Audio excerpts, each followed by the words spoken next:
I asked Jonathan Vilma an hour ago, I said, the first time you met Drew Brees, what did you think? And he laughed. He said, I thought he was kind of dorky. I couldn't figure the guy out. He was so into his world. So let's go back to the first week or the first time you met Drew Brees. Demario, what was your initial impression? I mean, first time I ran into him or talked with him, we were in the weight room, and he was dialed into his process. I mean, he was locked in. He was in the mirror doing something with the dumbbells, probably doing some type of shoulder exercise or something like that. And I remember walking up to him and saying, I'm gonna make sure that the defense gives you everything that you need to be successful. And that's the main reason why I'm here. And he literally went into his mode, so Drew mode, and he was like, I appreciate that, but every year, it's the same thing. You start from the bottom and you got to build it. You got to build it back up to the top. And so right now we're at ground zero. And, at this phase, we're going to do what we got to do just to get to the next phase. And then after that, we're going to stack a brick on top of that, stack a brick on top of that, stack a brick on top of that. Every year it's a reset, and we start from the beginning. And, he just let me know he was happy to have me there.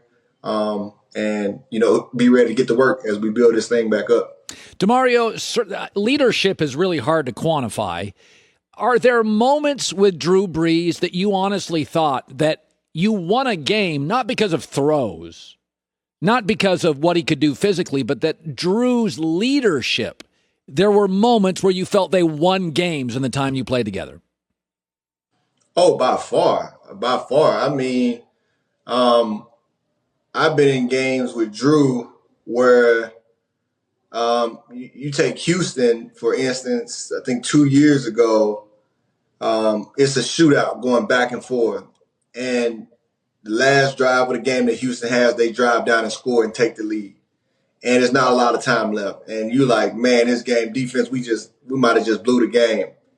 And then you were like, offense goes on the field and the crowd chants, Drew. And you remember like, oh, we got Drew Brees. We still got a shot.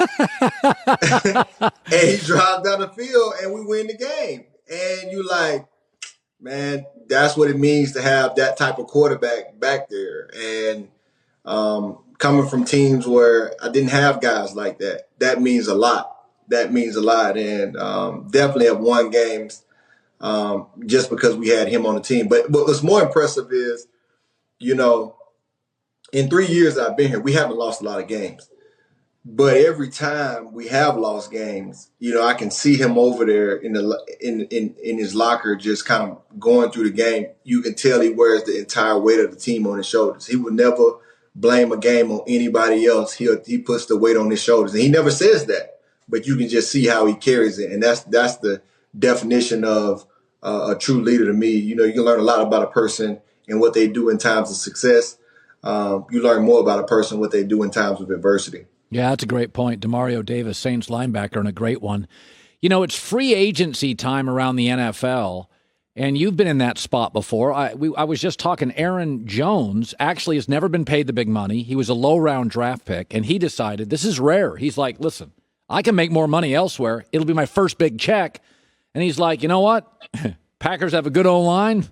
We win 12, 13 games a year. I got Aaron Rodgers.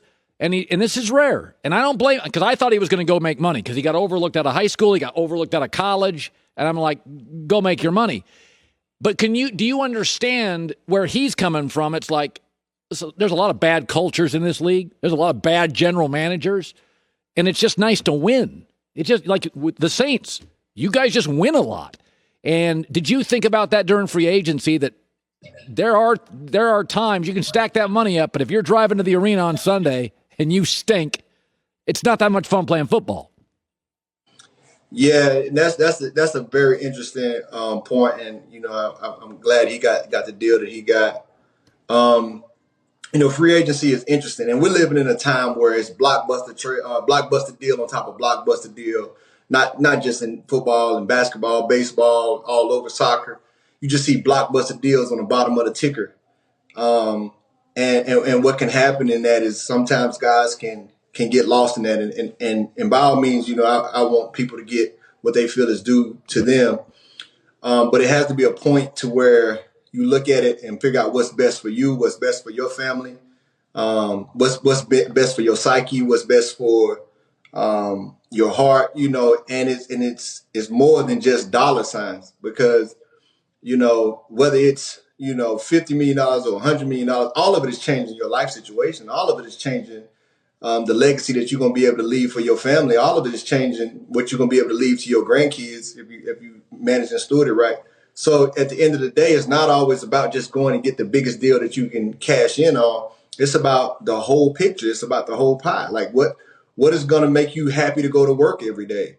What's going to make it where you joyful to be around your family members because you enjoy the environment that you're in. And it's very rare that you get in a situation where you can get the pay, be in the right organization that you love and appreciate, that organization loves and appreciates you, and it's respectful across the board, and it's appreciated and mutual across the board. And when you have that, you better do everything you can to hold on to it. It's like a good woman. If you find a good woman, you better do everything you can to hold on to it, because it ain't always green on the other side. That Joy's nodding her head. Joy's like, that's right.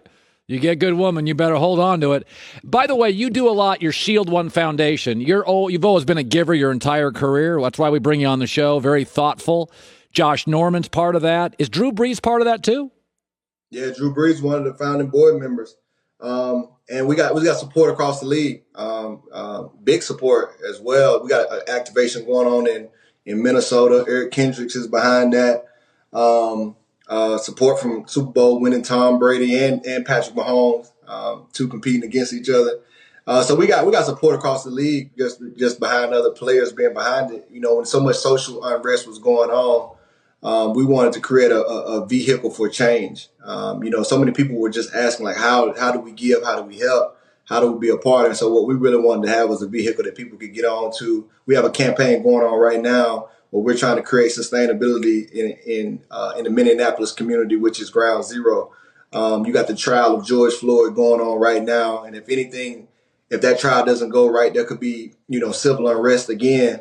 And, last time that happened, those people were cut off from food access. They were cut off from medical services. And, at a time like COVID-19 and the city is literally burning down, you got to make sure that those communities have access. And so we partnered with or got behind an urban farm that's there that provides, food security for 100 days, no matter the weather, no matter what's going on in the city, no matter any type of crisis that's happening. And what we wanted to make that could be 365 all the time. And that's where our support has been around that. So if anybody wants to get behind that, we have a campaign going on where we're raising dollars to build an innovation center and discovery lab, because we want to be able to teach the next generation how to work in this innovative farm. And it's really an amazing thing. So you can look at it on shield1foundation.org and learn all about it. But it's been a blessing. And so we have activation going on in Minneapolis, Atlanta, DC. Soon we'll be out in LA. Got projects coming to New Orleans. So it's been a tremendous thing to work with these guys and alongside these guys, and want to have something that we can spread out and share with everyone. By the way, he'd never missed a game for a linebacker. That is saying something. Never missed a game. Listen, man, if I cough twice in the morning, I'm out of work. I'm done. You've never missed a game, Demario. Good for you. Quality dude. Nice talking to you. Thanks, man. Hey, thanks for having me on. You guys be blessed. Hi, everybody. Thanks for watching. Subscribe here to get the latest from the show. Also, be sure to check out more of the best clips from The Herd, or go watch a few segments from other shows on FS1.